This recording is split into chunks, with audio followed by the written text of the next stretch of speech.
We all know that sewing can be expensive, and today we're going to talk about that. We're going to look for free sources, and we're going to talk about why sewing your own clothes costs more than buying them in the store.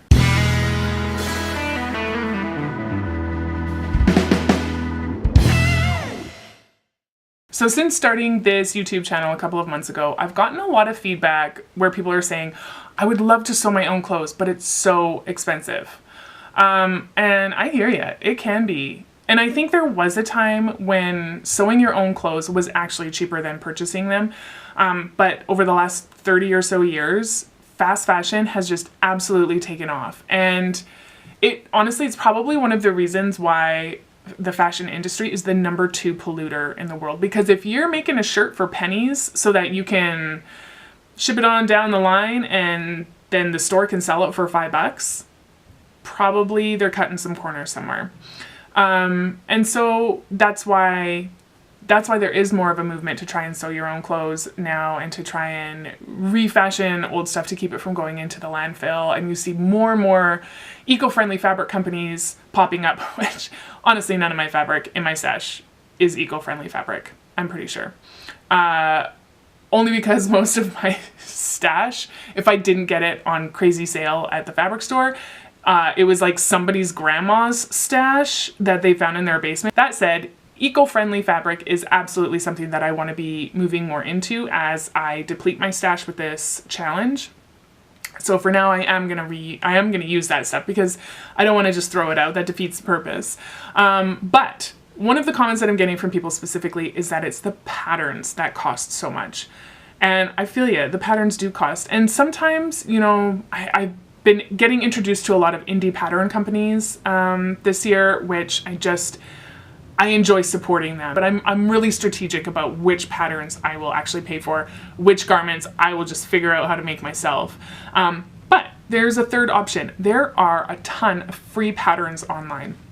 There's a bunch of reasons that people would give free patterns. Some of them, there's a Simplicity website that has like old Simplicity patterns, and hey, if you want to look like a PTA mom from like the mid 80s to the early 90s, it is your source. Other reasons that people offer free patterns, sometimes they're untested and so they need feedback. So they'll offer the pattern for free for a while in order to get feedback on the pattern. Other times, like this one, they want me on their email list. So companies will offer a freebie in order to grow their list. So no doubt I will be getting promotional emails from this company going forward. Honestly, I'll probably check into the first few, and if they don't have anything that I really like, then I'll probably unsubscribe. There's usually a super easy button at the bottom to unsubscribe, but there's always a chance that maybe I'll be exposed to some lessons that I didn't know, some resources that I didn't know. Maybe they've got some really great products. We are going to do a tank top because summer's coming and your girl cannot handle the heat. So I hope we understand tank tops are happening like probably more than once. This tank top is from a website called Life So Savory, and it's SEW is the so Life So Savory. I will link them down below so that you have access to the same pattern that I'm working off of. It comes from extra small into XXL. I'm going to be sewing the XXL. I'm going to print it out and we'll do the whole process together, taping the pattern together because I'm just printing it out at home. It is a PDF that it was an instant download. It didn't even come into my inbox. It was, I clicked the button and it downloaded into my phone right away. So I'm going to have to transfer it to my computer. We'll tape it all together. I'll go through my stash and see what I have available to do this project, and hopefully it works well.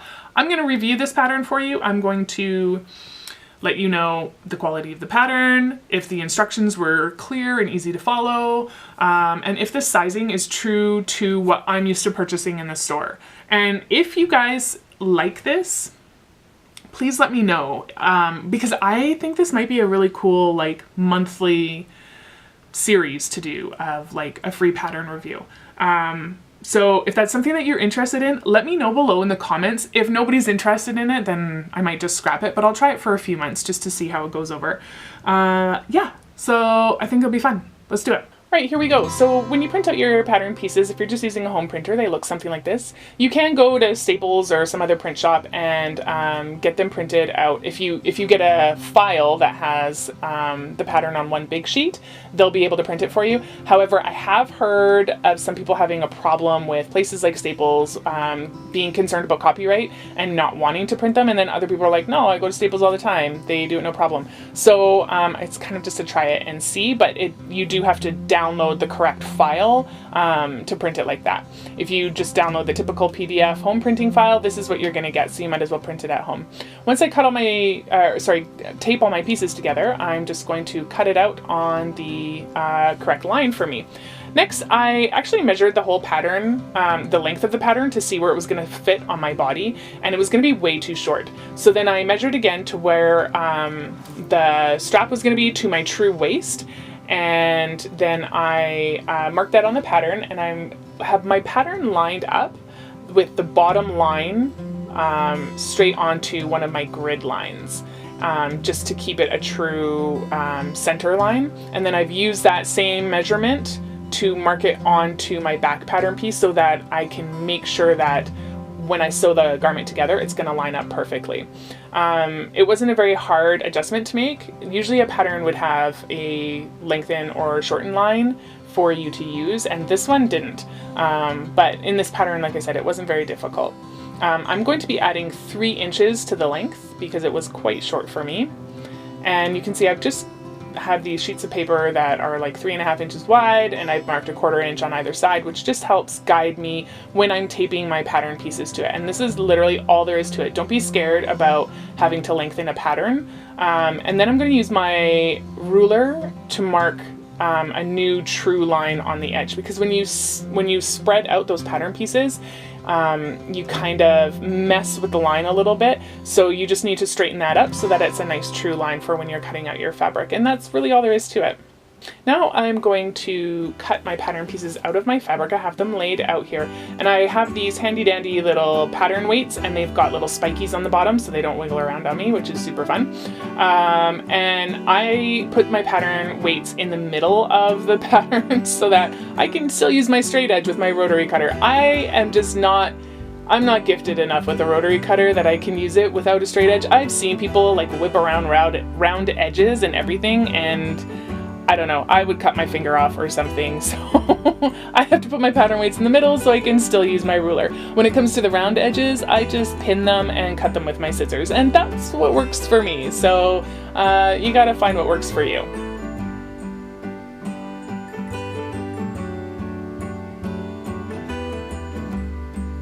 That top pattern piece, you can't quite see it because it's not in the shot, but it is laying on the fold of the fabric, so that will give me the entire front piece when I open it up.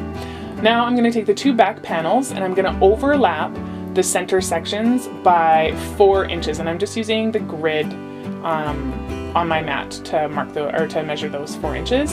Then I'm going to quickly zip that through the sewing machine. I'm also going to sew up one side of the neck, just one side.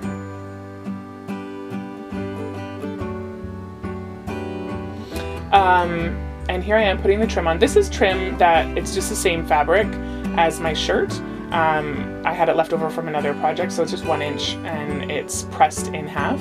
And I'm anchoring that trim on either side, and I've folded everything in half so that I can get a center anchor as well, because I have taken the overall length that I have to cover, and I've made my trim 1 inch on either side, so over the whole garment is 2 inches shorter than the neck opening. So there is a little bit of a stretch to it when I'm pinning it on. So I find just anchoring it in a couple of spots is really helpful when you're having to like stretch and pin. Then I'm going to use an over edge or overlocking stretch stitch to stitch that on. Next, I am going to press the heck out of that neck trim. Both sides, just really take your time and get that to lay down really nicely. It'll make it all the difference when you go to top stitch it. Before I top stitch it though, I'm going to sew up that other side of the neck. And then I'm going to sew up the sides of the garment. One thing that I forgot to do somehow. It was like step one was to roll over the edges of where the tank top splits in the back, just to finish those edges. So I should have actually done that before I did the overlap on them and sewed that seam. But I just went back after I realized that I had missed that, and I just rolled over. That's what I'm doing right now. I just rolled over the seam and did a top stitch on it, and it looked totally fine.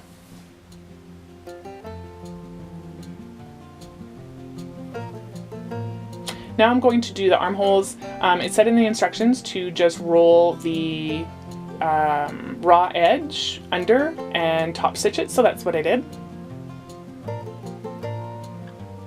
Now I'm using my hem guide just to mark out a hem that I think looks good and gives it a bit of weight, and then I top stitch that. And the very last thing is the part at the back where the two pieces of fabric overlap. You just sew that closed a little bit. The instructions said 4.5 to 6.5 inches. I went for 6.5 inches, even though I wanted a bigger split, but remember I added 3 inches. So here she is. I'm really liking the split back detail. It's really nice and flowy, and sometimes, you know, you just don't want to wear something that's super form. So for the actual pattern review, there's a couple things that I would like to say. Number one, all in all, I would say that this is a really easy pattern for somebody who's new to sewing. If you want to just like try something that's fairly simple, that you don't have to worry about a whole lot of really particular fitting and stuff like that, this would be a good pattern for that. The only thing about that though is the lack of lengthen and shorten line in the pattern. It's a tank top, it's fairly easy to figure out where it needs to go. There's no crazy shaping or darting or anything like that in the garment, so it's easy to figure out where it needs to go. But if you were new to sewing, you might not even know it's an option to do that. So yeah, that is the one thing. I think a lot of people when they're just starting out would think, oh, I can just put extra length on the bottom of the garment. That would have actually really increased my yardage with this garment had I just added to the bottom, because the pattern pieces were a little bit wider at the bottom, and so had I lengthened the garment at the bottom, they would have just continued to get wider, which means when I place my patterns like on my fabric, if they were wider, then I would have had to like space them out more, if that makes sense. And so you end up going through more yardage, which is why it's important to know where to lengthen and shorten a pattern so that it's not going to affect you in that way.